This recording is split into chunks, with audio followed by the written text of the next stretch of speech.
कभी सोचा है कि फूल इतने खूबसूरत क्यों होते हैं? क्या ये सिर्फ हमारे देखने के लिए है? चलिए आज इस खूबसूरती के पीछे छिपे फूलों के गुप्त जीवन और उनके असली मिशन से पर्दा उठाते हैं। ये बात तो बिल्कुल सोचने पर मजबूर कर देती है ना? फूलों की जो मनमोहक सुंदरता हमें दिखती है, वो सिर्फ दिखावा नहीं है। असल में ये प्रजनन की एक बहुत ही जटिल और शानदार रणनीति का हिस्सा है, जिसका एक ही मकसद है, अगली पीढ़ी को सुनिश्चित करना। तो यहाँ एक बड़ी पहेली सामने आती है। पौधे, वो तो एक ही जगह पर रहते हैं, चल फिर नहीं सकते, तो फिर वे साथी कैसे ढूंढते हैं? प्रजनन की इस सबसे बड़ी चुनौती को वे आखिर पार कैसे करते हैं? खैर, इसका जवाब उनके सबसे हैरान करने वाले और खूबसूरत हिस्से में छिपा है, यानी फूल में। ठीक है, तो चलिए इस पहेली को सुलझाना शुरू करते हैं। और इस समाधान का पहला हिस्सा हमें मिलेगा फूल के अंदर मौजूद उसके खास प्रजनन अंगों को समझने से। ये देखिए, यह एक फूल का बेसिक ब्लूप्रिंट है। असली कहानी तो इन सुंदर पंखुड़ियों के अंदर शुरू होती है, जहां नर और मादा हिस्से एक साथ मिलकर एक ही मिशन पर काम करते हैं। सबसे पहले फोकस करते हैं नर भाग पर, जिसे पुंकेसर या स्टेमन कहते हैं। इसे एक छोटी सी फैक्ट्री की तरह समझ लीजिए, जिसमें एक डंठल होता है यानी तंतु, और उसके ऊपर होता है परागकोश, जहां कीमती पराग कण बनते हैं। और जरा यहाँ स्केल का फर्क देखिए। एक छोटा सा परागकोश हजारों सूक्ष्म परागकण पैदा करता है। हर एक छोटा दाना अगली पीढ़ी के लिए नर जेनेटिक कोड लेकर चलता है। और पता है, ये परागकण कोई मामूली चीज नहीं है, ये तो प्रकृति के सुपर वॉरियर्स हैं। इनका बाहरी कवच, जिसे स्पोरोपोलिनिन कहते हैं, इतना मजबूत होता है कि ये इन्हें सबसे खराब मौसम से बचाता है और यहाँ तक कि जीवाश्म के रूप में लाखों साल तक सुरक्षित रख सकता है। अब आते हैं मादा भाग पर, यानी स्त्री केसर पर। सबसे ऊपर होता है वर्तिकाग्र, जो परागकणों के लिए एक चिपचिपे लैंडिंग पैड की तरह काम करता है। फिर नीचे की ओर जाने वाली नली है वर्तिका, जो सीधे अंडाशय तक जाती है, जहां असली जादू होना है। अंडाशय के अंदर और भी गहराई में जाने पर मिलते हैं बीजांड, और हर बीजांड के अंदर छिपी होती है आखिरी मंजिल, अंडकोशिका। यही वो लक्ष्य है जहां तक परागकण को अपना सफर पूरा करना है। तो हमारे पास हीरो भी तैयार है, यानी परागकण, और मंजिल भी तय है, यानी अंडकोशिका। अब समय है कहानी के सबसे एक्शन पैक्ड हिस्से का। परागकण अपनी ये अविश्वसनीय यात्रा आखिर पूरी कैसे करता है? इस सफर के लिए पौधों के पास दो मुख्य रणनीतियां होती हैं। एक है स्वपरागण, यानी एक ही फूल के अंदर परागण, और दूसरा है परपरागण, जो जेनेटिक विविधता के लिए बहुत जरूरी है, जिसमें परागकणों को एक पौधे से दूसरे तक पहुंचाया जाता है। चूंकि पौधे चल नहीं सकते, वे इस काम के लिए बाहरी एजेंटों की मदद लेते हैं।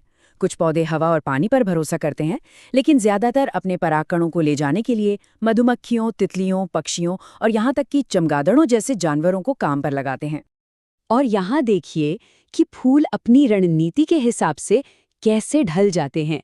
जो फूल हवा पर निर्भर हैं, वे साधारण होते हैं, लेकिन जो कीड़ों को आकर्षित करते हैं, वे चमकीले, रंगीन और आकर्षक होते हैं, ताकि वे अपने सहायकों का ध्यान खींच सकें।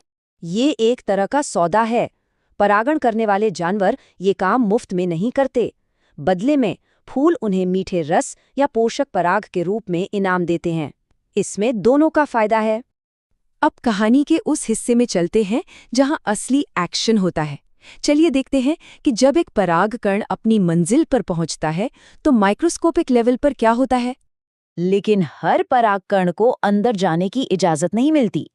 स्त्री केसर एक बहुत ही स्मार्ट गेटकीपर की तरह काम करता है। एक बहुत ही सोची समझी केमिकल बातचीत के जरिए ये पक्का करता है कि सिर्फ सही प्रजाति के पराग को ही अंदर आने दिया जाए। एक बार जब सही परागन की पहचान हो जाती है, तो वो एक पराग नली उगाना शुरू कर देता है।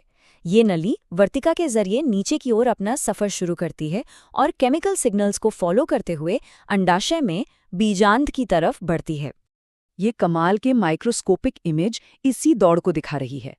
कई पराग नलिकाएं एक साथ बढ़ रही हैं और सभी एक ही लक्ष्य, यानी अंडकोशिका तक पहुंचने के लिए होड़ कर रही हैं। यह प्रकृति का एक ऐसा महाकाव्य है जो हमारी आंखों से छिपा रहता है। और यहाँ कुछ बहुत ही असाधारण होता है, जिसे दोहरा निषेचन कहते हैं। परागनली 2 नर युग्मक पहुंचाती है। एक अंड कोशिका को निषेचित करके भ्रूण बनाता है और दूसरा एक और कोशिका के साथ मिलकर भ्रूण के लिए एक न्यूट्रिशन पैक यानी भ्रूण पोष बनाता है। ये डायग्राम इस शानदार रणनीति को बिल्कुल साफ दिखाता है। एक ही समय में 2 निषेचन, एक नया जीवन बना रहा है और दूसरा उस जीवन को बनाए रखने के लिए भोजन दे रहा है। प्रकृति के सबसे कुशल सिस्टम में से एक है ये। अब आते हैं आखिरी पड़ाव पर। हम इस सफल निषेचन के नतीजों पर फोकस करेंगे, यानी बीज और फल का बनना, जो इस पूरी प्रक्रिया का अंतिम नतीजा है। ये स्लाइड इस अद्भुत बदलाव का सार है। निषेचित अंडा भ्रूण बन जाता है, बीजांड बीज में बदल जाता है और पूरा का पूरा अंडाशय पककर फल बन जाता है, जो अंदर कीमती बीज की रक्षा करता है। भ्रूण पोष को भ्रूण के लिए एक पैक्ड लंच की तरह समझिए, और इसका सबसे अच्छा उदाहरण है नारियल। जी हाँ, नारियल का पानी लिक्विड भ्रूण पोष है और उसकी सफेद मलाई ठोस भ्रूण पोष है। ये दोनों ही युवा पौधे को पोषण देने के लिए होते हैं।